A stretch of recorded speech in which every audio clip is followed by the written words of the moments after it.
எல்ஐகே love insurance company director Vignesh Shivan இயக்கத்துல நம்ம பிரதீப் ரங்கநாதன், சீமான், சூர்யா, கீர்த்தி செட்டி அப்படின்னு சொல்லிட்டு சினிமா பட்டாளமே சேர்ந்து நடிக்க ரீசெண்டா தியேட்டர்ல வெளிவந்த ஒரு தமிழ் சயின்ஸ் பிக்ஷன் லவ் திரைப்படம். இந்த திரைப்படத்துல ஆரம்பத்துல லைகா தயாரிப்புல நம்ம சிவகார்த்திகேயன் அவர்கள் நடிக்க இருந்தது. ஆனா அந்த படம் நடக்கல, டிராப் ஆயிடுச்சு. அதுக்கப்புறமா பல வருடங்கள் கழித்து நம்ம பிரதீப் ரங்கநாதனை வச்சு ஒரு மிகப்பெரிய பொருட்செலவுல நம்ம விக்னேஷன் அவர்கள் இந்த படத்தை எடுத்திருக்காப்ல. நம்ம லலித் செவன் ஸ்கிரீன் ஸ்டுடியோ அவர் தான் அந்த படத்தை தயாரிச்சிருக்காரு. ஆரம்பத்துல ஒரு பட்ஜெட்ல ஸ்டார்ட் பண்ணி எங்கேயோ போய் முடிஞ்சிருச்சு.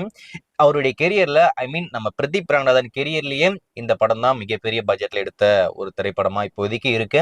ஆனா இந்த படம் அவருக்கு தோல்வி படமா அமைஞ்சு போச்சு. தொடர்ந்து 3 வெற்றி படங்களை கொடுத்த பிரதீப் ரங்கநாதனுக்கு இந்த படம் தோல்வி படமா அமைஞ்சிருக்கு. போட்ட காசுல பாதி கூட வரல அப்படின்ற மாதிரி சொல்றாங்க. அந்த அளவுக்கு ஒரு மோசமான நிலைமைக்கு போன ஒரு திரைப்படம் தான் இந்த எல்ஐகே. இந்த திரைப்படம் எப்போ டிஜிட்டலா ஓடிடில வெளிவரும் அப்படின்னு சொல்லிட்டு எல்லாரும் காத்துக்கிட்டு இருப்பீங்க. இந்த படத்துடைய ஓடிடி ரைட்ஸை பொறுத்த வரைக்கும் நம்ம ஹாட் ஸ்டார் தான் வாங்கியிருக்காங்க. ஹாட் ஸ்டார்ன்ற பாருங்க, ஆரம்பத்தில் ஹாட் ஸ்டார் வாங்கியிருந்தா அதுக்கு அடுத்து அமேசான் பிரைம் இப்போதைக்கு இந்த படத்துடைய ரைட்ஸை வாங்கியிருக்காங்க. பிரைம் வீடியோல தியேட்டர்ல வந்துட்டு ஒரு 4 வாரம் கழிச்சு ஸ்ட்ரீம் பண்ற மாதிரி வாங்கியிருந்தாங்க. அடுத்த வாரம் இந்த படத்தை எக்ஸ்க்ளூசிவா அமேசான் பிரைம்ல இப்போதைக்கு ஸ்ட்ரீம் பண்ண போறாங்களா மேம்.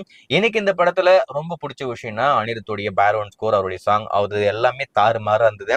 அதை மட்டும் எடுத்துட்டா இந்த படத்துல ஒன்றும் கிடையாது, அது அப்பாற்பட்ட பிரச்சனை. ஆனா அனிருத்துக்காக கண்டிப்பா நீங்க இந்த படத்தை பார்க்கலாம், அனிருத்துக்காக பார்க்கலாம், சூர்யாக்காக பார்க்கலாம். டைம் பாஸ் கண்டிப்பா இந்த படத்தை ஒன் டைம் பார்க்கலாம். அந்த அளவுக்கு ஒரு வர்த்தான ஒரு திரைப்படம். அடுத்த வாரம் அமேசான் பிரைம்ல எக்ஸ்க்ளூசிவா தமிழ், தெலுங்கு, மலையாளம், கன்னடா, ஹிந்தி அப்படின்னு சொல்லிட்டு இருக்கிற எல்லா லாங்குவேஜ்லயுமே இப்போதைக்கு ஸ்ட்ரீம் பண்ண போறாங்க. இது வரைக்கும் எல்ஐகே திரைப்படத்தை நீங்க பார்க்கல அப்படின்னு சொன்னா பிரைம் வீடியோல வந்ததுக்கு அப்புறம் ஃபேமிலியா உங்க வீட்லயே பார்த்து பயங்கரமா என்ஜாய் பண்ணுவீங்க அப்படின்ற மாதிரி நான் எதிர்பார்க்கிறேன்.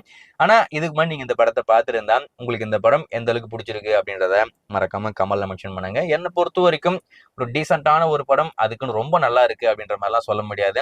அனிருத்தும் சூர்யாவும் இந்த படத்துல எடுத்துட்டா இந்த படத்துல ஒண்ணுமே இல்லை அப்படின்றதுதான் உண்மை. ஸோ உங்களுக்கும் அதே மாதிரி ஒரு கருத்து இருக்கா அப்படின்றத கமெண்ட்ல சொல்லிட்டு போங்க, நானும் தெரிஞ்சுக்கிறேன்.